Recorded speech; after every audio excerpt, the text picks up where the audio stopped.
देखिए, आज जो है प्राचीन भारत के इतिहास में आप सबको मैं सम्राट अशोक के बारे में बता चुका। सम्राट अशोक के जितने भी शिलालेख हैं, सम्राट अशोक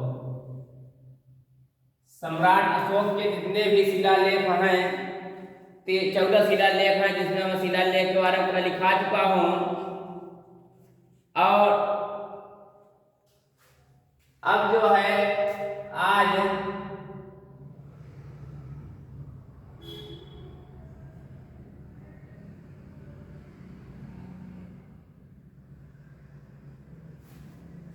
जो है आप सबको बताएंगे अशोक के पृथक जो है पृथक शिलालेख, प्रथम पृथक शिलालेख, द्वितीय पृथक शिलालेख, उसके बाद स्तंभ लेख।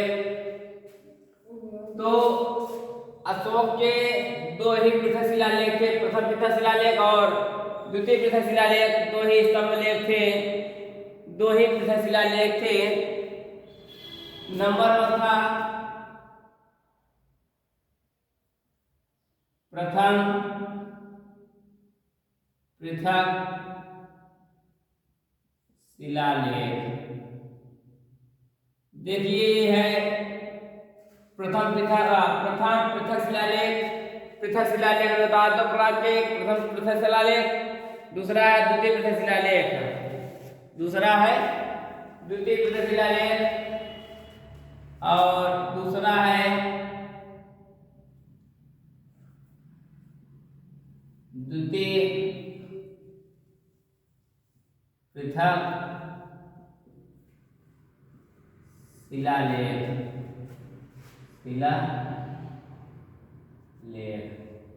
ये दो पृथक शिलालेख हैं। अब देखिए प्रथम पृथक शिलालेख में क्या है। सम्राट अशोक के प्रथम पृथक शिलालेख में कहा गया है कि सभी मनुष्य मेरे संतान हैं। प्रथम पृथक शिलालेख में कहा गया है कि जितने भी मनुष्य हैं मेरे संतान हैं और जिस प्रकार मैं अपने पुत्र के लिए, जिस प्रकार मैं अपने संतान के लिए कामना करता हूँ, उसी प्रकार मैं अपने ये राज्य में सभी नागरिकों के लिए, सभी मनुष्यों के लिए मैं अपने संतान के जैसा मनोकामना करता हूँ। ये भी कहते हैं कि इस लोक में रहे चाहे परलोक में रहे, दोनों जगह जो है हम जो है हमेशा सुख प्राप्त करें। और उसी तरह जिस तरह मैं सभी मनुष्यों के लिए कामना करता हूँ, जिस प्रकार मैं अपने पुत्र के लिए कामना करता हूँ, मेरा पुत्र, मेरा संतान चाहे इस लोक में रहे चाहे परलोक में रहे, वह हमेशा हर जगह सुख प्राप्त करे। उसी प्रकार मैं अपने सभी मनुष्यों के लिए, यहाँ जो हमारे राज्य जितने भी मनुष्य हैं सभी मेरे संतान जैसे हैं, मैं सभी के लिए यही कामना करता हूँ। द्वितीय पृथक शिलालेख में यह है कि सम्राट अशोक यह कहता है कि यह इच्छा है कि जनता उससे डरे नहीं। सम्राट अशोक का कहना था कि जनता मुझसे डरे नहीं। ये पृथक शिलालेख से लिखा गया कि जो भी जनता है, जो भी लोग हैं, उनके द्वारा उनके पास तक, उनको सभी लगे नजदीक तक, पास तक लिखित रूप से विवरण पहुंचाना। इसलिए प्रथम पृथक शिलालेख की आवश्यकता पड़ी। सम्राट अशोक ने लिखवा करके, पत्थर में लिखवा कर जगह जगह टंगवाया, लगवाया और कहा कि यह इच्छा थी कि जनता उनसे डरे न। सम्राट अशोक कहता है, मैं जनता से गुजारिश करता हूँ कि मुझसे डरे न, मुझसे डरे न और उसमें विश्वास रखें और मुझ में क्या करें, विश्वास रखें तथा वह उससे सिर्फ सुख की प्राप्ति करें और मुझसे जो सुख की प्राप्ति करें, दुख की प्राप्ति न करें। द्वितीय पृथक शिलालेख में सम्राट अशोक कहता है कि जनता मुझसे डरे न और जितने भी यहाँ जनता है सभी में संतान जैसे हैं, वह मुझसे डरे न, हमेशा सुख की प्राप्ति करें, दुख की प्राप्ति न करें। ये दो जो पृथक शिलालेख थे, दोनों पृथक शिलालेख में लिखवा करके जगह जगह जो है गांव गांव में जो है गड़वा दिया, इससे जनता भयभीत न हो, इसलिए ऐसा किया गया। उसके बाद आता है स्तंभ लेख, आता है स्तंभ लेख। स्तंभ माने जानते हो खंभा जो होता है, पिलर न, ऐसा लेख जो स्तंभों में लिखा गया, जगह जो बड़े बड़े पत्थर गाड़ करके उसमें लिखा गया, कुछ जगह दूरी दूरी पर लिखा गया, एक नजदीक जगह नहीं। जैसे कि यहाँ हो गया तो चले जाओ पहाड़ी पर चले जाओ और दूसरी चले जाओ, जगह जगह ऐसे जो है शिलालेख करते हैं। तो स्तंभ लेख एक जगह लिखा रहता था, उससे मालूम होता था ये क्षेत्र जो है यहाँ से यहाँ तक है, यहाँ से यहाँ तक लगाया जाता है। तो स्तंभ लेख का सूत्र इसलिए पढ़े कि लोग कहीं दूर से आ रहे हैं तो लोग रास्ता का भटकने न पाए, एक रास्ते से चले जाएं, उन्हें मालूम चले कि हाँ ये रास्ता यहाँ तक जाता है। जैसे जगह देखोगे यहाँ आगे लिखा हुआ लीला 5 किलोमीटर, 12 किलोमीटर, झूठी यहाँ से 8 किलोमीटर लिखा रहता है, लिखा रहता है। किसने लिखे हैं? स्तंभ लेख तो लिखे हैं भाई, पत्थरों में लिख के गाड़े गए हैं सब जगह जगह, वही है स्तंभ लेख है। सम्राट अशोक के समय में लिखा गया। स्तंभ लेख भी दो प्रकार के होते हैं, एक दीर्घ स्तंभ लेख, दूसरा लघु स्तंभ लेख। एक दीर्घ स्तंभ लेख, दूसरा है लघु स्तंभ लेख। दो प्रकार के लेख, स्तंभ लेख भी दो प्रकार के थे, दीर्घ स्तंभ लेख और लघु स्तंभ लेख। अब देखिए दीर्घ स्तंभ लेख किसे कहते हैं? दीर्घ स्तंभ लेख अभी तक कुल 7 प्राप्त हुए हैं। जो दीर्घ स्तंभ लेख है कुल 7 प्रकार प्राप्त हुए, कितने? 7। कुल 7 जो है दीर्घ स्तंभ लेख प्राप्त हुए हैं, 7 दीर्घ स्तंभ लेख प्राप्त हुए हैं। कुल 7 ही दीर्घ स्तंभ लेख प्राप्त हुए हैं। एकाध पत्थर से बने थे, ये एकाध मतलब एक ही पत्थर से निर्मित किए गए थे। जो स्तंभ लेख लिखा गया था, 7 स्तंभ लिखा गया था, एकाध पत्थर के लिखे हुए थे, एकाध पत्थर के बने हुए थे, जिसमें मुख्यतः धर्म प्रशासनिक बातों का उल्लेख मिलता है, जिसमें धर्म और प्रशासनिक बातों के बारे में वर्णन मिला गया है। किसमें? धर्म और प्रशासनिक बातों के बारे में वर्णन गया है। धर्म और प्रशासनिक, धर्म और प्रशासनिक के बारे में जो है विस्तार से वर्णन किया गया है। इसी जो है 7 जो दीर्घ स्तंभ लेख मिले हैं, इसी स्तंभ लेख में धर्म और प्रशासनिक के बारे में विस्तार से वर्णन मिलता है हम सबको कि अशोक किस धर्म को मानने वाला था, कैसा राजपाट था, उसका प्रशासन कैसा था, शासन कैसा चल रहा था उसका। यही 7 दीर्घ स्तंभ लेख में भी प्राप्त हुए हैं, ऐसा चीजें से मालूम चलता है। सबसे पहला दीर्घ स्तंभ लेख में जो था दिल्ली मेरठ स्तंभ लेख, उसने बताया था क्या लग रहा है? अभिलेख बताए थे। दिल्ली मेरठ स्तंभ लेख, स्तंभ लेख, जिसमें से ये बताया था। हाँ, दिल्ली मेरठ स्तंभ लेख मैंने बताया ही था। और उसके बाद दूसरा था दिल्ली टोकरा स्तंभ लेख, कहाँ से कहाँ तक है। उसके बाद मैं बताया था प्रयाग स्तंभ लेख या कौशाम्बी स्तंभ लेख, ये भी मैं बताया था। तीनों प्रकार के स्तंभ लेख के बारे में मैं वर्णन कर दिया था। और एक बताया था सारनाथ स्तंभ लेख भी था। कुल 4 प्रकार के स्तंभ लेख थे। जिसमें 7 में 4 में बताया गया था, 3 नहीं बताया गया था। 3 के बारे में वर्णन बाद में विस्तार से कर देंगे हम। अब नई हेडिंग आती थी सम्राट अशोक के उत्तराधिकारी। नई हेडिंग बनती है सम्राट अशोक के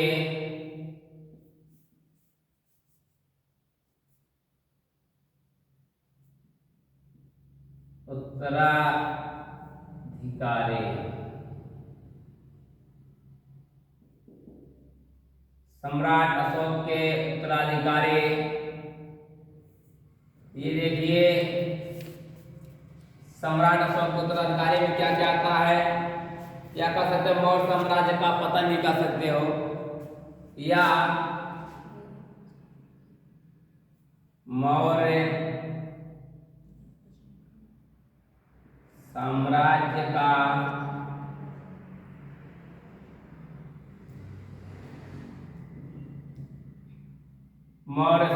का पतन भी कह सकते हो कि यही कहा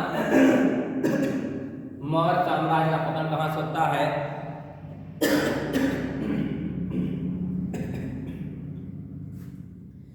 देखिए सम्राट अशोक के बाद मौर्य साम्राज्य का पतन प्रारंभ हो गया।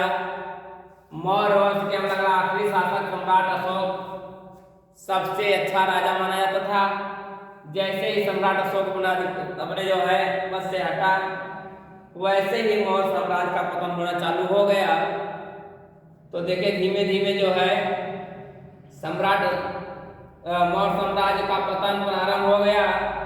विभिन्न स्रोतों से सम्राट अशोक के उत्तराधिकारियों के नाम प्राप्त होते हैं। विभिन्न उत्तराधिकारियों से जो है सम्राट अशोक के बारे में जो है नाम मालूम चलता है। सम्राट अशोक कहाँ के राजा थे, कैसे थे, क्या नहीं थे। पहला है कुषाण, दूसरा है संप्रत जैन उपासक। देखिए सम्राट अशोक किसको मानने वाले थे, कहाँ से मालूम चलता है।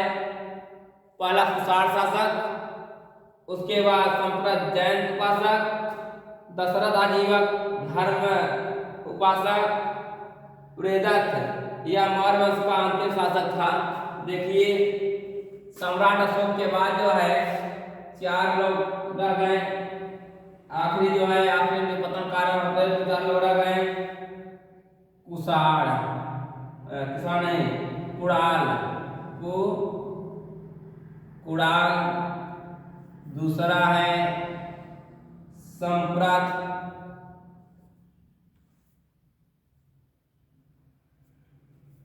जिसे कहते हैं जैन उपासक माने जाते थे। क्या थे? एक जैन उपासक थे, जैन मानने वाले थे, जैन उपासक। तीसरे हैं दशरथ, आजीवन धर्म का उपासक जो से कहा जाता था वह दशरथ जो था।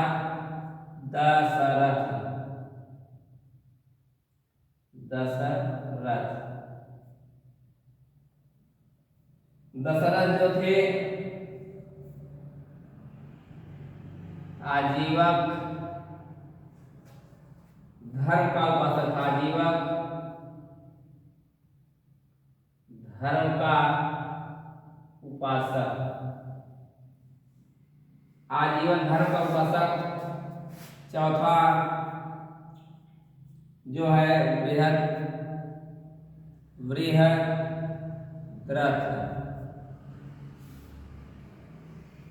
वृहदत्त जो यह मौर्य वंश का अंतिम शासक था। यह कौन थे? मौर्य वंश का अंतिम शासक। मौर्य वंश का अंतिम शासक वृहदत्त था। कौन था? वृहदत्त था। और उसके बाद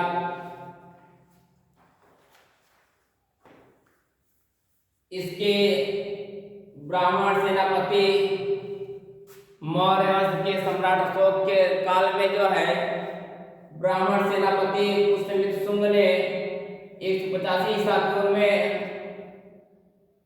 वृहदत्त की हत्या कर शुंग वंश की नींव रखी। यहीं से जो है मौर्य वंश का पतन होता है। मौर्य वंश का अंतिम शासक बृहदत्त था। बृहदत्त की हत्या करके पुष्यमित्र शुंग ने, कौन? पुष्यमित्र शुंग ने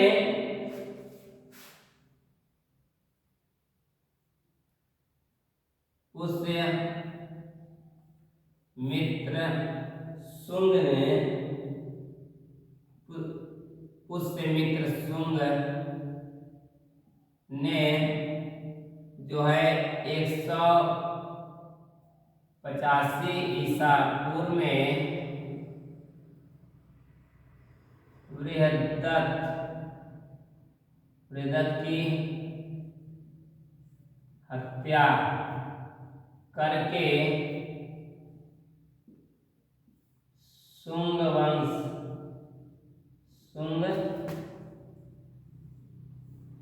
की नींव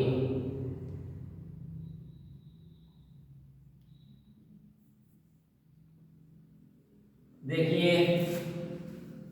ब्राह्मण सेनापति, ये ब्राह्मण सेनापति था। मौर्य साम्राज्य का ये सेनापति था। पुष्यमित्र शुंग जो था, सम्राट अशोक के समय में यह सेनापति था। एक और किस जात का था? ब्राह्मण समुदाय का था। किस समुदाय का था? हाँ, ब्राह्मण सेनापति था ये, याद रखिएगा। ब्राह्मण सेनापति, ब्राह्मण सेनापति पुष्यमित्र शुंग ने 185 ईसा पूर्व में जो है बृहदत्त की हत्या करके शुंग वंश की, देखिए पहले शुंग वंश की नींव रख दी। मतलब कि जिस थाली में खाया उसी थाली में छेद करने का काम किया ये। मतलब जब तक अशोक ठीक ठाक थे उनसे नहीं जीत पाया। जब जान गया कि बृहदत्त कमजोर राजा है, उसे मैं स्वयं पराजित कर सकता हूँ, पहले तो उसके जो सैनिक थे उसके सैनिकों को अपने पक्ष में रखा, अपने पक्ष में मिलाया।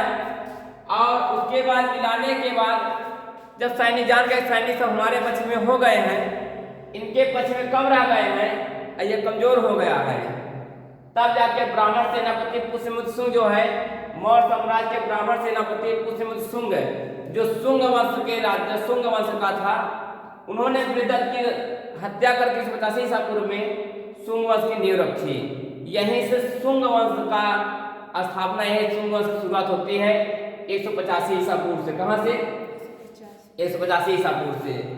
मौर्यकालीन प्रशासन, अब देखिए मौर्यकालीन प्रशासन कौन कौन से हैं, अब ये देख लीजिए थोड़ा से। मौर्य काल में कौन कौन से प्रशासन थे?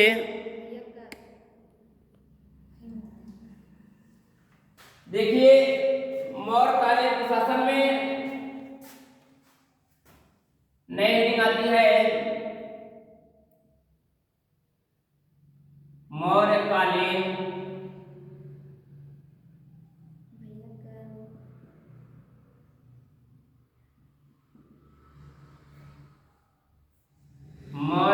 प्रशासन। थोड़ा सा देखिए मौर्यकालीन प्रशासन में क्या क्या आता है। कौटिल्य के अर्थशास्त्र में राजा के मंत्रिपरिषद, कौटिल्य के अर्थशास्त्र में राजा के मंत्रिपरिषद का उल्लेख मिलता है। राजा का जो मंत्रिपरिषद होता है उसके बारे में उल्लेख मिलता है। मौर्यकालीन प्रशासन के बारे में मिलता है, जिसमें मंत्रिपरिषद के सदस्यों को 12,000 पर्ण वार्षिक वेतन मिलता था। जो मौर्यकालीन प्रशासन थे, जिसमें इनको जो है मंत्रिपरिषद को, मौर्यकालीन प्रशासन में जो मंत्रिपरिषद होता था, कौन? मंत्रिपरिषद, जो मंत्री परिषद होते थे उन्हें 12,000 पर्ण, पहले पर्ण बोला क्या बोला था? पर्ण। 12,000 पर्ण जो है वार्षिक देते थे। क्या देते थे? वार्षिक मतलब साल भर। हाँ, 12,000 पर्ण। पहले जब मौर्य साम्राज्य में मौर्यकालीन प्रशासन होते थे, जो मंत्री होते थे, मंत्रिपरिषद को 12,000 पर वार्षिक वेतन देते थे। इसके अलावा प्रधानमंत्री भी होते थे, पुरोहित होता था, सेनापति होता था। देखिए मध्य प्रदेश के अलावा